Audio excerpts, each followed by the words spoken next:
మానవుడు ఎంత గొప్పవాడైతే అంత కఠినమైన పరీక్షలను దాటవలసి ఉంటుంది. ఒక మనిషి పతనానికి కారణం ఇదే, అతని నోటి నుండి వచ్చే అహంకారంతో కూడిన తప్పుడు మాటలు. నీవు ఊహించినంత సులువుగా జీవితం సాగదు. ఏదో ఒక మలుపు నీ జీవితాన్ని పూర్తిగా మార్చేస్తుంది. ఒక చిరునవ్వు ఎందరినో మిత్రులను చేస్తుంది. క్షణికమైన కోపం ఎందరినో శత్రువులను చేస్తుంది. అందుకే విలువైన మీ జీవితంలో వచ్చే ప్రతి కొత్త రోజును నవ్వుతూ ప్రారంభించండి. నటన ముందు నిజాయితీ ఎప్పుడూ ఓడిపోతూనే ఉంటుంది. కానీ నటనకు నిజాయితీ ఏదో ఒకరోజు ఖచ్చితంగా సమాధానం చెబుతుంది. విజయం ఎప్పుడూ ఉత్తమ గురువు కాలేడు. నువ్వేమిటో, నీకు ఎవరేమిటో ఓటమే తెలుపును.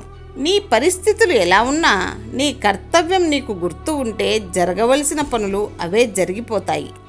జ్ఞానం అమాంతంగా పొంగి పొర్లిపోదు, అది అంచెలంచెలుగా అభివృద్ధి చెందుతుంది. మనసు నిండా స్వచ్ఛమైన ప్రేమ ఉన్నవారికి గుండె నిండా బాధ, నిద్రలేని రాత్రులు ఖచ్చితంగా ఉంటాయి. మనము గతాన్ని మార్చలేము, కానీ భవిష్యత్తుకు సంబంధించిన దిగులు బంగారం లాంటి మన వర్తమానాన్ని పాడు చేస్తుంది.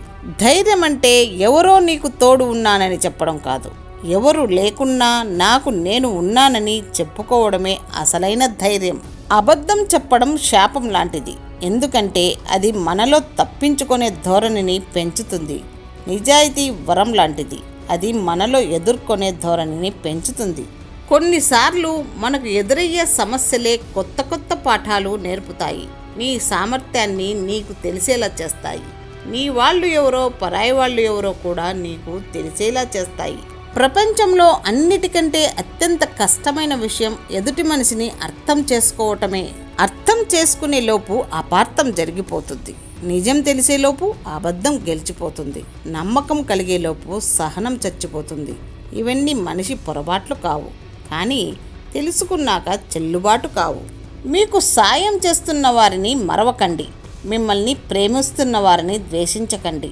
మిమ్మల్ని నమ్ముతున్న వారిని మోసం చేయకండి. ఒకడిని నాశనం చేయాలని దుర్బుద్ధితో ఉంటాడో చివరికి వాడే నాశనం అవుతాడు. భోగాలకు ఖర్చు చేసి రోగాలను తెచ్చుకోకు. మంచి పనులకు ఖర్చు చేసి పుణ్యాలను పెంచుకో. ఆ పుణ్యమే నీ రాతను నిర్ణయించునని తెలుసుకో. నువ్వు 10 మందిలో ఉన్నప్పుడు మాట వరుసకు పలకరించే వారి కంటే ఒంటరిగా ఉన్నప్పుడు తోడుండేవారే నిజమైన స్నేహితులు. మనకి బాధ వస్తే మన మనసులో ఉన్న వాళ్ళకి చెప్పుకోవచ్చు. మనసులో ఉన్న వాళ్ళే బాధ పెడితే ఆ బాధ ఎవరికి చెప్పుకోవాలి? మనిషికి వయసు పెరిగే కొద్దీ అనుభవం పెరగాలి. ఆలోచన విధానం మారాలి. ప్రవర్తనలో మంచి చెడు తెలుసుకోగలగాలి. అప్పుడే మనిషికి విలువైన గౌరవం, సమాజంలో మంచి వ్యక్తిగా గుర్తింపు లభిస్తాయి. ఎవరి వద్ద ఎక్కువ ధనం ఉంటుందో వారు అదృష్టవంతులు కారు. ఎవరి వద్ద మంచి గుణం ఉంటుందో వారే నిజమైన అదృష్టవంతులు. ఒక విషయం గుర్తుంచుకోండి, ఎవరైనా సరే 10 మందిలో ప్రశంసించాలి. అవసరమైతే మాత్రమే ఏకాంతంగా మందలించాలి. 10 మందిలో ఎవరినైనా తక్కువ చేసి మాట్లాడకూడదు. కాలం ఎప్పుడూ ఒకేలా ఉండదు. మనం ఇప్పుడు బాధపడుతూ ఉండొచ్చు, కానీ మనం బాధ పెట్టకపోయినా సరే మనల్ని బాధ పెట్టిన వారు బాధపడే ఒక రోజు ఖచ్చితంగా వస్తుంది. నిమిషం మారవచ్చు, గంటలు, రోజులు, సంవత్సరాలు కూడా మారవచ్చు, కానీ మనం చేసిన మంచి చెడులు మారవు. చెడ్డ పని వెంటాడుతూనే ఉంటుంది, మంచి పని కాపాడుతూనే ఉంటుంది.